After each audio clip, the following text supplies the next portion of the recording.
Arizona.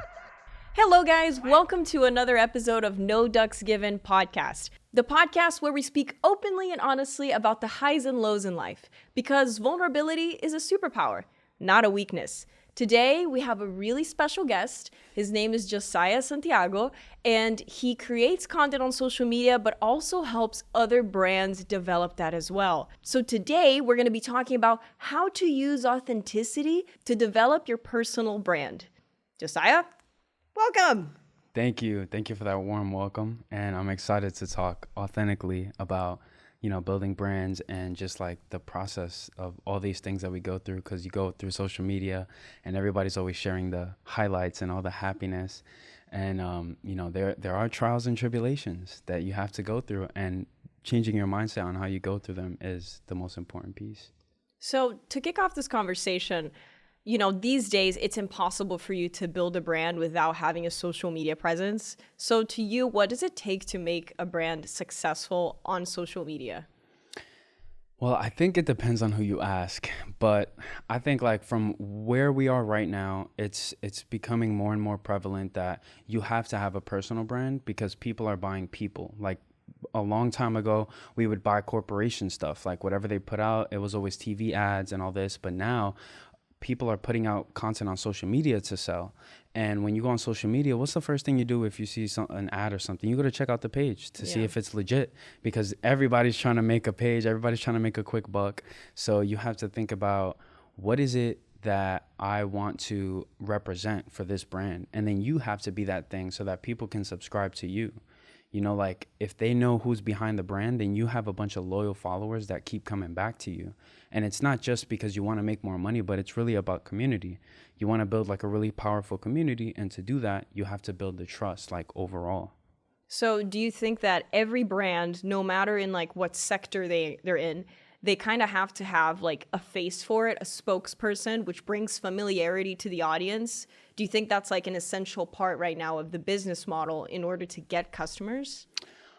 I don't think it's absolutely incredibly necessary right at this moment, but I think 10 years moving forward, it is going to become increasingly like the industry standard. Like you have to have a front facing, like a person facing brand. So like you can still see success in a brand without being the face of it.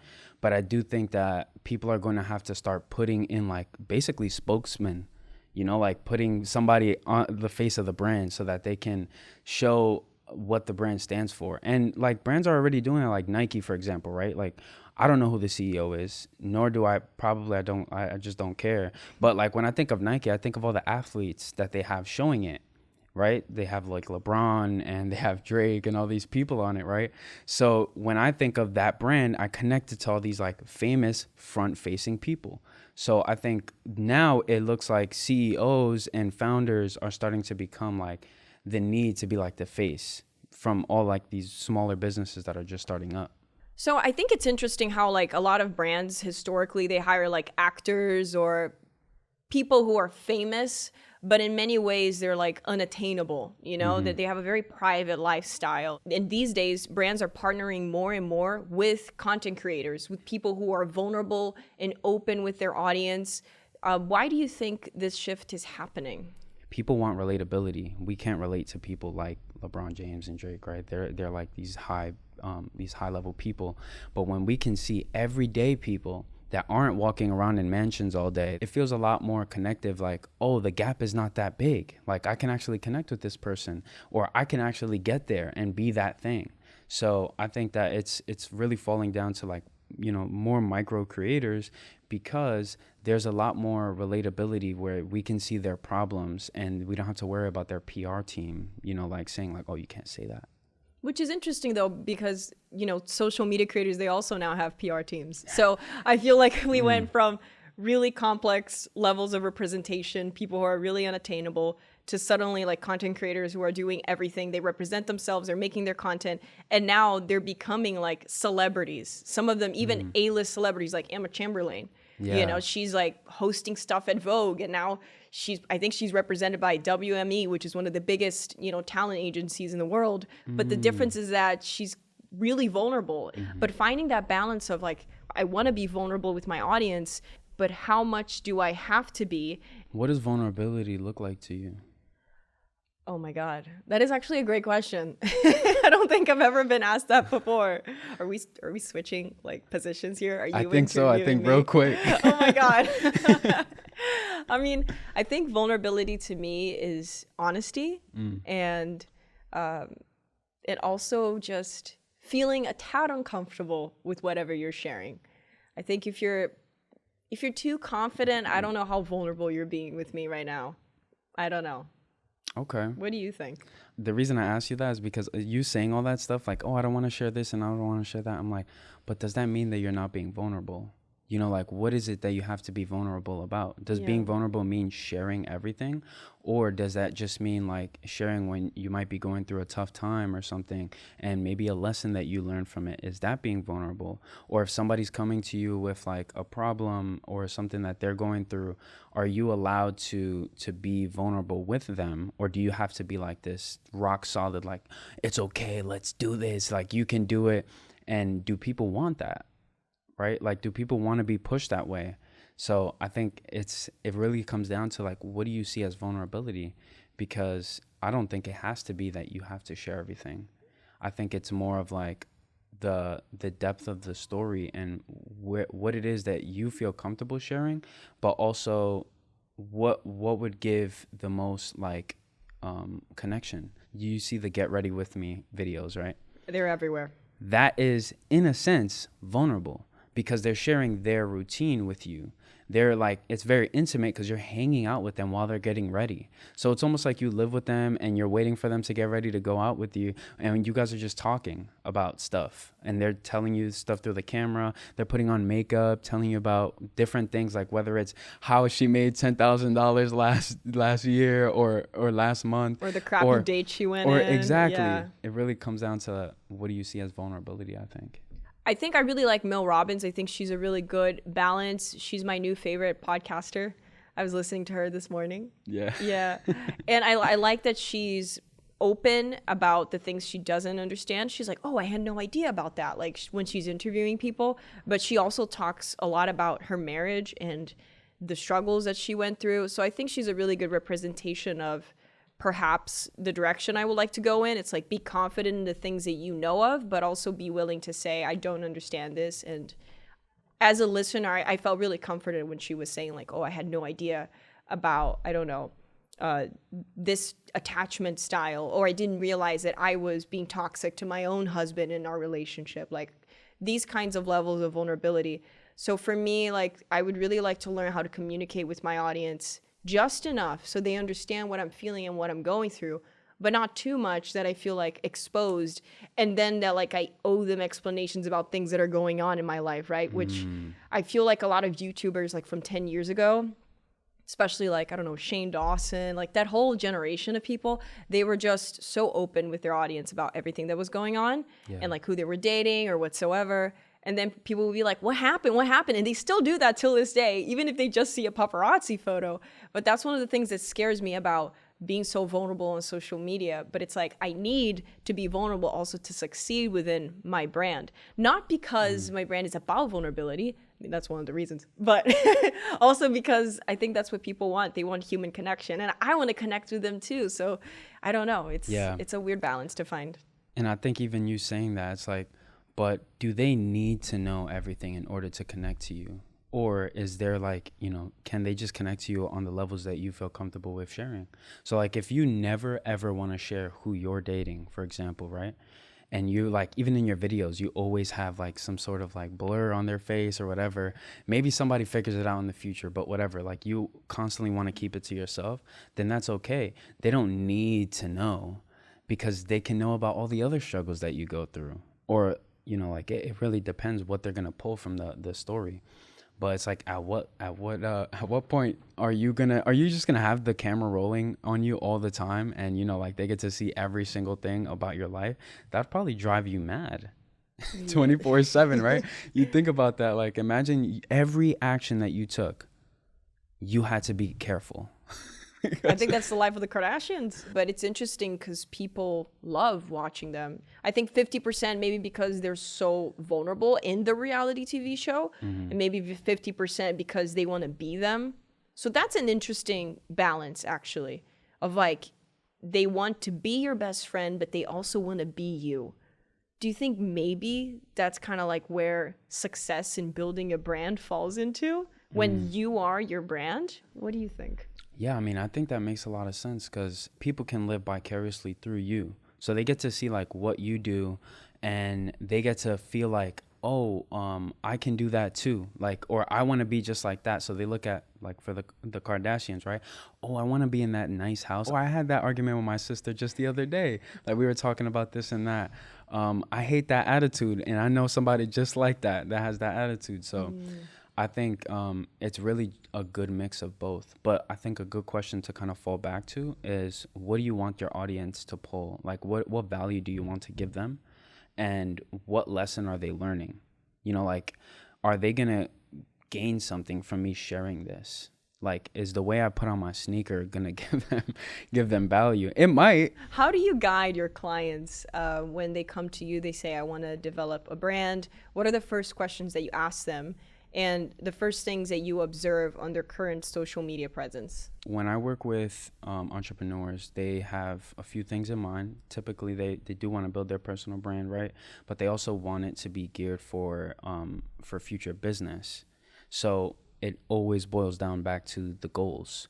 Because if their goal is to make money quick, then the strategy changes. If they want to make money soon and like, you know, develop their brand so that they're known for giving this service, then it's a different kind of beast that you're tackling.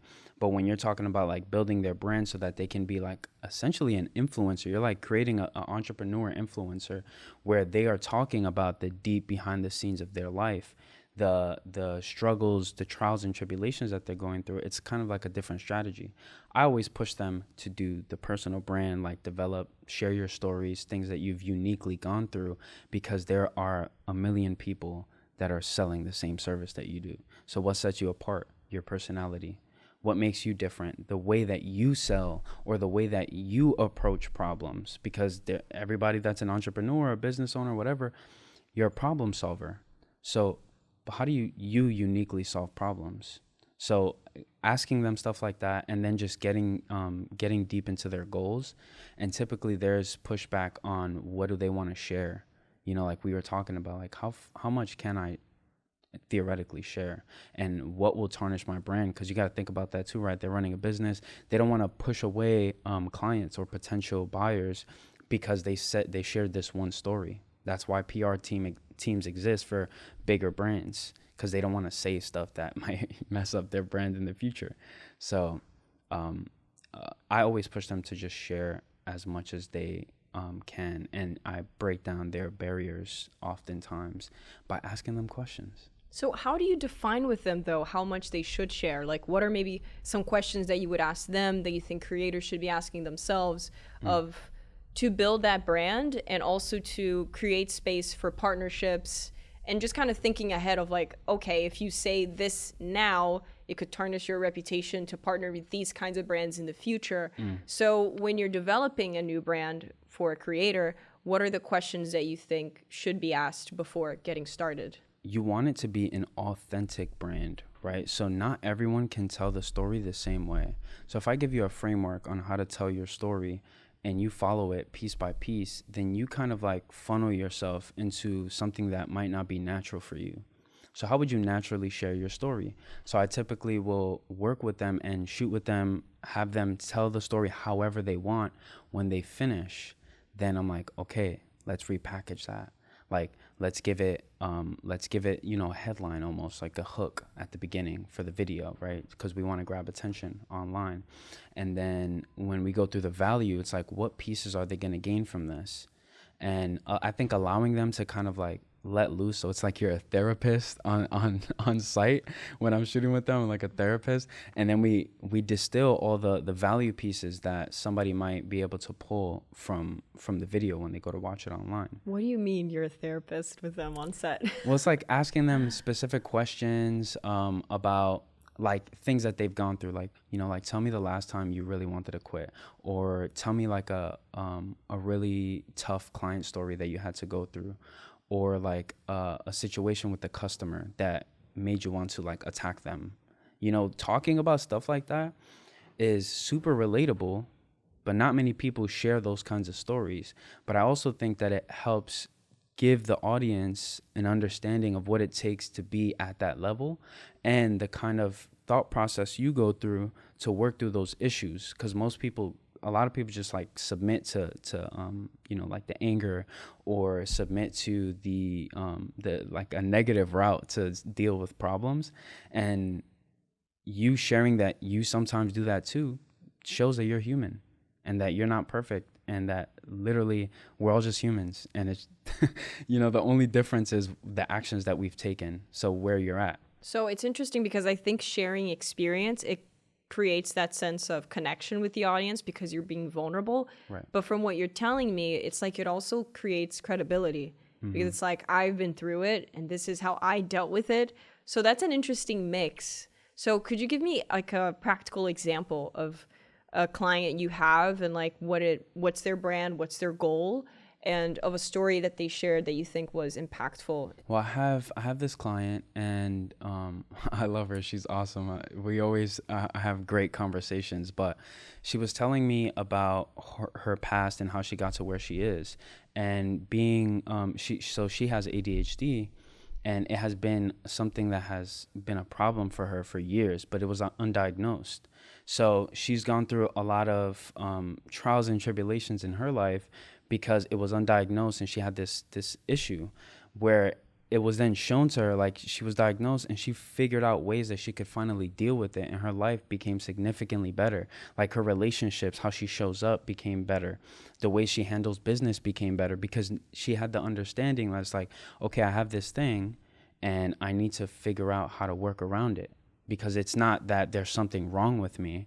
That was a huge block for her. And when she got that open up, like, business started booming. And what was her business? So she does interior. I didn't know how deep to go into it because I don't know. I don't do podcasts that much, and I don't know how much information I'm allowed to share. That's fine. But she does. She has like an interior design firm. So she started with interior design. She was like helping with administrative work, and then she just had a knack for design. And so she was like overworked at this job. Like, she loved her bosses, but they were giving her too much. She just left. She was like, you know what? I'm going to take this leap. From there, like, she started building it up. And obviously, when you start any business, it's tough. So she has an interior design business? Yeah, like a firm. And she's talking about ADHD with her audience. Yeah. Like, it's that's unexpected for me. Yeah, it's huge. Like, she talks about having it, how she deals with it. And she talks about like all her client stories, which is like the stuff that does real good. Like the things that when she has to deal with certain clients, because she's dealing with people that have a lot of money, like a lot. And because they're investing in design, they want to make sure that they're getting ROI and all this stuff. So the process is long. It's not like, okay, we provide this service for 30 days and then we're done. It's months at a time. So you have to like deal with them on a consistent basis. And she just talks about like all those stories that she's been going through and how tough it is. So wow, I would never think that someone who's an interior designer could get more clients by talking about ADHD. Like, it never would cross my mind. Right. That's freaking crazy. Yeah, the vulnerability levels, it's like you're pushing the bounds. But no wonder it's hard to like get across a person like that, because it's not like their goal is to be like an influencer or an on-camera personality. They don't necessarily have the natural tendency of wanting to be vulnerable and on camera. So like for me, it's something that I want to do. My goal is to work in front of the camera. And then for her, it seems like it was more like a consequence of her job of like, this is something I have to do in order to build my clientele. Yeah. So it's so much harder, I think, for you to learn to be vulnerable like that and on camera. You have a tough job there. Yeah, it was hard to even get her to think that it was a good idea to put out like that kind of content. But she told me that, the process really does help 100%. Like, her to get out of her shell, share the things that she wants, because she wants to be raw. Like, she wants to share all of the behind the scenes, all the things that she goes through. And she thought it was going to be really difficult, but like, I kind of just do everything for her. I just show up, ask questions, and I'll dive deep. I'll cut deeper. Like if she says something, I'm like, it sounds like you're holding back. Like, what are you not sharing with me? You really are a therapist. I'm so serious. Like that's literally how I go with it. I'm like, it sounds like you're not sharing something. It sounds like you're there's something that you're locking inside of yourself. Like, what is it? And I'll get them to say it. And if they really say it, right? But then she's like, but that can't go on camera. Then obviously I'm not gonna just post that. But getting them to share that stuff helps them open up for the rest of the day. Right? Because now they're kind of getting trained on like, oh, I can be vulnerable with this person. So getting them to trust me is probably like the first thing. So I'm the audience representative. So I have to get them to trust me with this information and them going deep so that we can collaborate together and then make a story. Having someone in front of you and having to be vulnerable with them, it's so like uncomfortable compared to just recording a video by yourself, but then posting it, it's a whole different conversation, right? Like sometimes when I post my videos, like I'm doing a new short form series where I try weird challenges and that the audience suggests, like some of them I'm like, oh my God, this is so cringe. Like I'm gonna post it and not look at it for the rest of the day. So I don't know. I'm so glad that you brought that up, because that is probably why she's also okay with sharing a lot of this stuff, because I'm doing it. Right? Like she only looks at the content when it's done, like when I cut it up, when I put it in a video. But if she was to be a part of the process, she would probably not post any of the videos that we have, because she has something to say about how she looks. Like there's all these like insecurities that come up when you shoot video. And I think it happens to all of us. Like it happens to me, but you have to be able to look past that, because who cares? Right?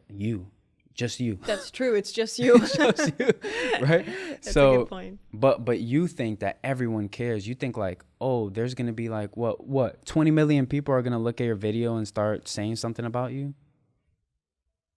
Probably not yet. You got to be pretty special, yeah. Right? And even so, when you get to that level, yeah, you have to be able to not listen to the noise, because somebody's gonna have something to say about what you do. You literally cannot please everybody. It's impossible. Like no matter what choice you make, somebody's not going to be happy about what you just did. So you have to be proud of it, and you have to like be the person that wants to keep showing up. And consistency is the name of the game. So that's the only way you get there. I have to admit, like, I am so sick of looking at my face. Like, I'm so done editing all of my videos. But at this point, I don't even see myself in it anymore. I just look at my content from a very critical point of view. So when I'm editing, I'm like, oh, I should have done more of this, or I needed more shots like this. So because I've also just edited content for a lot of other creators, I've also seen them in vulnerable situations while recording, and I'm always like, this is no big deal. Right. So I think it helps a lot when you put yourself in the opposite position, right? But I have to admit, sometimes I'm kind of like, are people sick of looking at my face? Because I am. I definitely feel that, which I really do. Yeah. Yeah, that's interesting that you say that, because it's like, it's all about belief, right? Like, what do you believe? So the fact that you have that, like you had to have that mental switch where you were looking at your content so consistently, and then you eventually like just stopped caring about seeing your face. And now it's like, okay, I'm looking at this from a critical standpoint. Like, is this a good piece of content? I don't care how I look. I don't care about this. I just want to know if this is a good piece of content. So you got that filter, but that's because you put a lot of reps in. So you got to see from start to end a bunch of different times, like your face and other people's faces from editing other people's content. And I think that is what will break that barrier for everyone else. Like, they have to just do it. And that's the weird thing. It's accepting the fact that, hey, there are people who want to go to your page and look at you and see your content. Maybe there's something valuable in what I'm doing that's going to be that push for someone else. And so it's almost like selfish for me not to try because I'm scared of what people think. So I'm like, I have to let the audience decide what's needed. And it's a little weird because you're making an impact and oftentimes you don't even know. But I've had like certain moments of gratification where people have reached out to me privately saying like, oh, I really like this video. This really cheered up my day or whatever it may be. Yeah. So those comments are usually also what keep me going, because I'm like, okay, if I helped like a couple of people this week, this shows that this can be more and more and more. And so I always try to let the audience decide if the content is good and what is the content that they need, you know, which is hard. Yeah. So is that what you measure your impact by, like the messages that you get? By the messages, but I think it's really a personal experience for me. Like I create content because I have a personal goal of really just helping people get out of their comfort zones. That's my life model. It's always been, even when I didn't know, like since I was like 15 or 16, I was saying this to people. And so I always say that there are many hints like throughout life of what you're meant to be doing. And to me, everything's connecting the dots. You know, when I was in high school, I remember that I would be in school, I'd be like, this is so boring. Like, is there a way that I can learn things and have fun? And only now I am doing that. I'm making educational videos in a very silly way, which I hope will help people be more curious and try new things. So it's funny. The universe is always talking to you about the things that you should be doing. And I think I always go back to this position of you need to be posting and creating content, to the point that even if I didn't want to, I would have to, because it is the path. It is what's next. You know, what comes after that, I don't know. But what's next is this right now. And it's uncomfortable for me. Like, even full disclosure, recording this episode. It's like, I didn't have as much time to plan as I wanted to. And I'm being really vulnerable right now because we were kind of pushed to record in a really short time frame here today. So, but I was like, I'm going to push through that discomfort and see what comes out. And hopefully there's something valuable. And if I end up not posting it, then at least I learned something new. Right. And that right there is the superpower that everyone needs to take away. Really? Right? Being able to do it regardless of the pain or the suffering, right?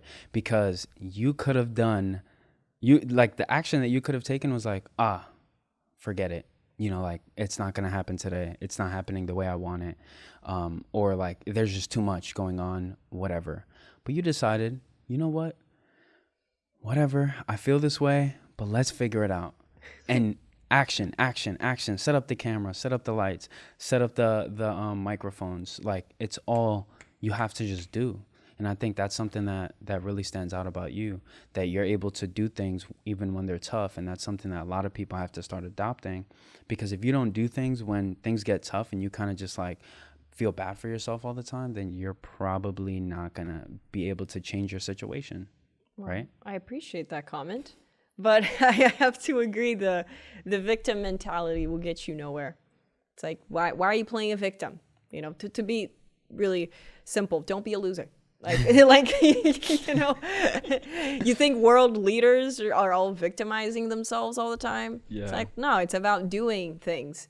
And I think it's the people who do and push through that uncomfortable factor of, I don't know what I'm doing. Those are the ones who make it. And then they keep doing, they keep trying. And we're all like walking blind. Like, nobody knows what's on the way at all. I have no idea. Like, and it's fine. And I accept that.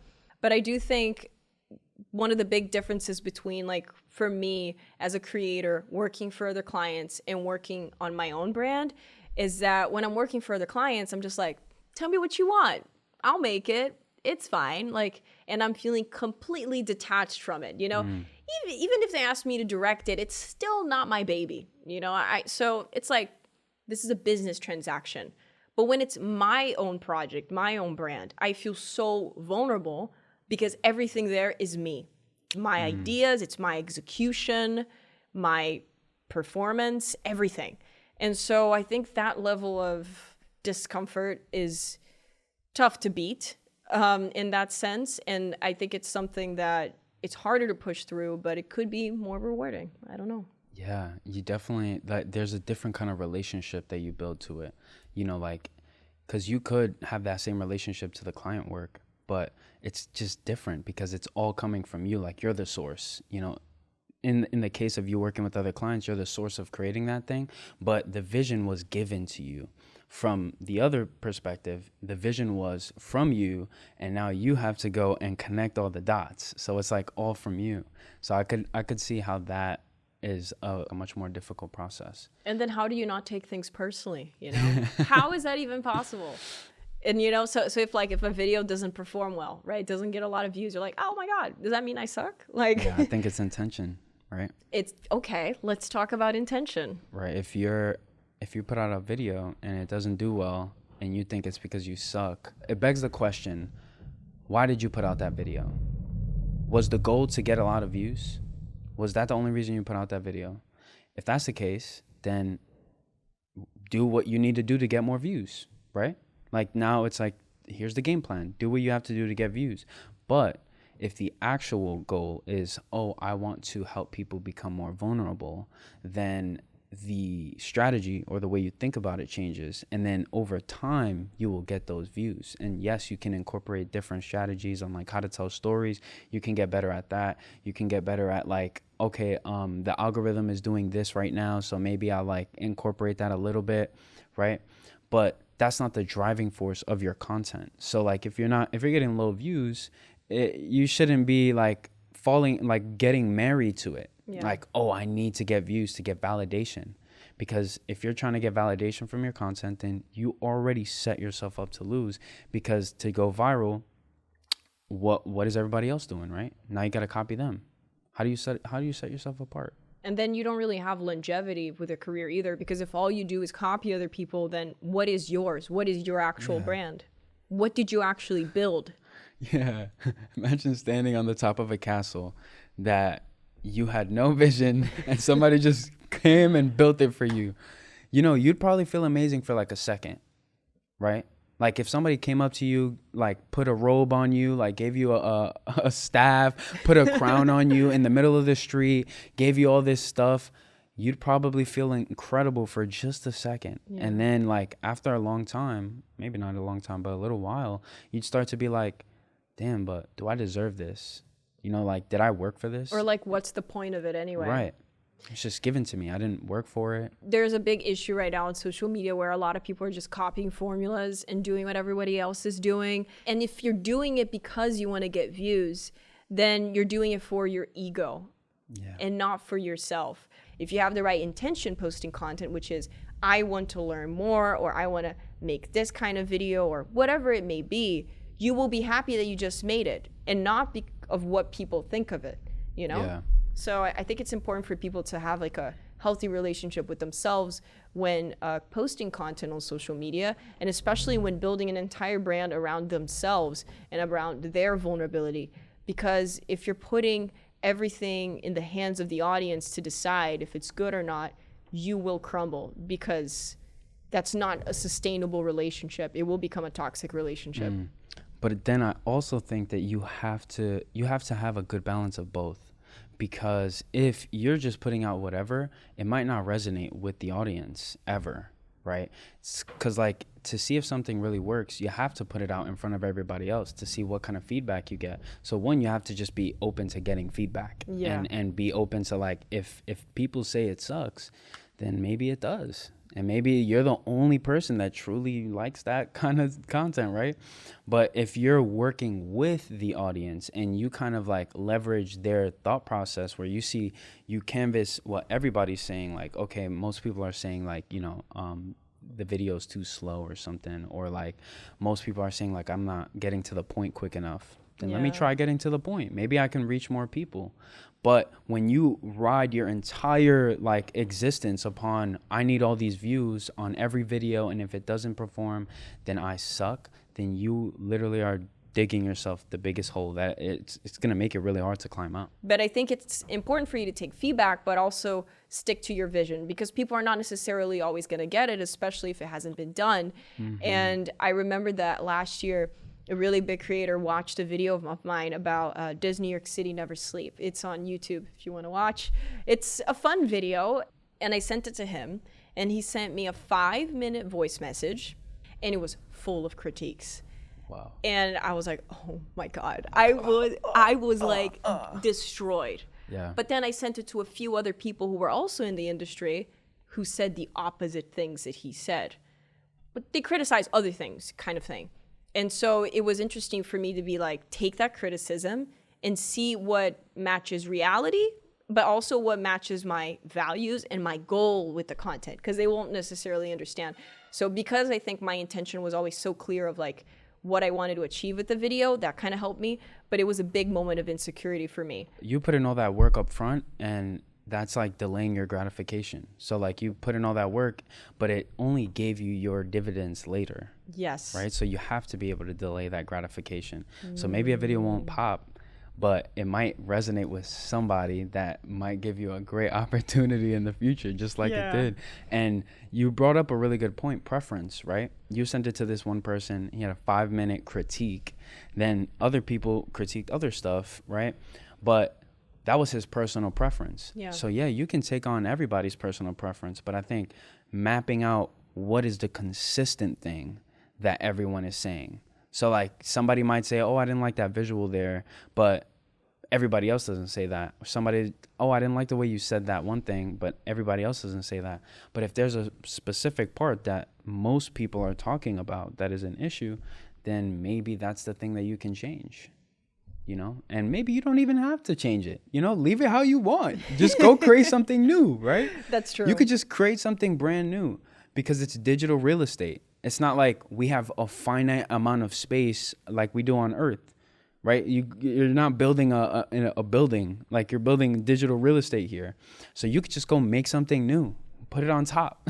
I think that's more fun, actually. Right? If you're not enjoying the process, and this is with anything you do, then I don't think you're going to be able to create the best product. So sometimes you need to accept this is as good as I was able to do at this time, and I will apply all the skills that I learned into the next video. And you know, like a lot of big entrepreneurs, creators like Alex Hormozy, Gary Vee, they always talk about like quantity, putting out more, right? And they put out a lot of content, like 3 times a day post, like on every single platform, all this, right? But you have to put out enough quantity so that you can then learn what your quality is. And if you're focusing on constantly only doing quality, then you'll never learn what quality is. Oh my God. Because you're spending all this time on this one thing when you could be this far and having learned what you're learning here. But now you have all these reps, like you have all of this that you actually put it into action, because again, knowing something doesn't mean that you can actually do it. Like you can know how to put a plane together, but when you go to put the plane together, do you think you're going to be able to do it on your first try? If you've never done it before? Yeah. Probably not. And if you can, then damn, you got some superpowers. Good for you. Right? Masterclass. Right. But you need to know, like, you need to get that muscle memory. Like, what does it feel like? What does it feel like to do it? Because in the moment, you might not have the strength. You might not have the focus or the, ability to do things in a sequence. So I think that's really important. You're totally right. It's about building muscle memory. I really like that statement. If we were at on Oprah's podcast, she would say, tweet. Tweet. I love it when she does funny. that. Yeah. Okay. I actually have a question for you. You have a question for me? Yeah. Okay. I've been thinking about it for so long. I'm ready. Give it to me. And it's not for you to be offended. I'm just curious, like, your thought process on it. Okay. But what makes you feel qualified to help people? Oh my God, that's a really hard question. Oh my God. I'm just going to come up with an answer on the spot. Let's see what happens. Yeah, let's see. So I think I know my strengths, and it's always been to push myself out of my comfort zone. It's always been to like, is there opportunity for growth? I'm going all in. Doesn't matter what it is. And with time, you start noticing that this is not a normal pattern of behavior. And for a long time, I was even wondering, like, am I sabotaging myself by pushing myself this much? Even to do things that like are causing me to have like panic attacks. Why am I pushing myself this far? So it's taken time for me to find a healthy balance, but I feel like because I am so hungry for knowledge and to know what's on the other side, and because I'm also so aware of the amazing mentorship I had from my parents growing up, my drive to give back that mentorship to people who didn't have it is really strong. And so I want to see how much I can achieve with that foundation and that belief that I can achieve anything. How far can I go? And then how many people can I help throughout the process? It's just what I'm passionate about. Right. I know that making it in any industry is hard. Doesn't matter what you want to do. And when you have people who believe in you, it's already difficult. And so I imagine when you don't, it's going to be like a million times harder because you didn't grow up with that mindset. And I did. I grew up with the mindset that I could achieve anything.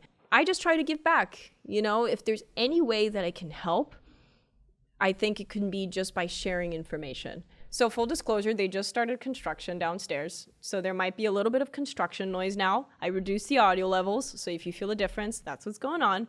But I wanted, for us to wrap up. Mm-hmm. And I don't know, do you have any final thoughts about being vulnerable with your audience, being authentic on social media, any final reflections or anything that you might be going through right now, also developing your own brand, which I wish we had more time to talk about? Yeah, no, I mean, I'm glad that we got to talk about what we did, and we have other days. We got other podcast episodes, right? Yeah, we do. That's true. We could do a whole other episode just about that. You see, it's always about, like, Gary Vee always says this, it's and, like, what can you add on? And it's not always or, because you don't have to like always cut out what was left. You can just end it. So we can end this episode. But oh my God. One of my biggest things that I think, one that I'm still working on myself, but I consume content and I'm like canvassing the platforms because I want to know what works and what people are killing it online. And the thing that is killing it is sharing your stories. So share how you do things yourself. How do you get ready in the morning? How do you solve problems that are going on, throughout your day-to-day if you're running a business? What is the kind of problems that you solve, and how have you helped them, surpass other things, right? Like, how do you get people from point A to point Z? Focus on that and tell those stories and get better at telling those stories. So tell them more frequently so that you can tell them better, and then tell the same story over and over, right? That's true. Because you think, like me, I consume a lot of Alex Hormozy stuff, right? He tells but he says a lot of the same stories on all the podcasts that he's on, and I literally don't care. I listen to all of them. All of them, because sometimes he says them differently. Sometimes he adds something that's a little bit deeper. I'm like, oh my God, Alex is growing. Like his the way he shares things is growing. He seems less business connected, and he seems like he's diving more into like the spiritual realm, or like, into his mental frameworks. So you get to hear the story the same every single time, but he's getting better at telling it because he says it so much. So take from that what you may, but if you feel like you're going to be repetitive, like the people that are playing big games, they're doing the same thing. They're repetitive, but still listen. And then it's also like they're mentioning something that you've already heard before. You're like, oh yeah, like I know you, so maybe there's also that factor. Too, yeah. Oh, I love that. Okay, the construction is now getting out of control.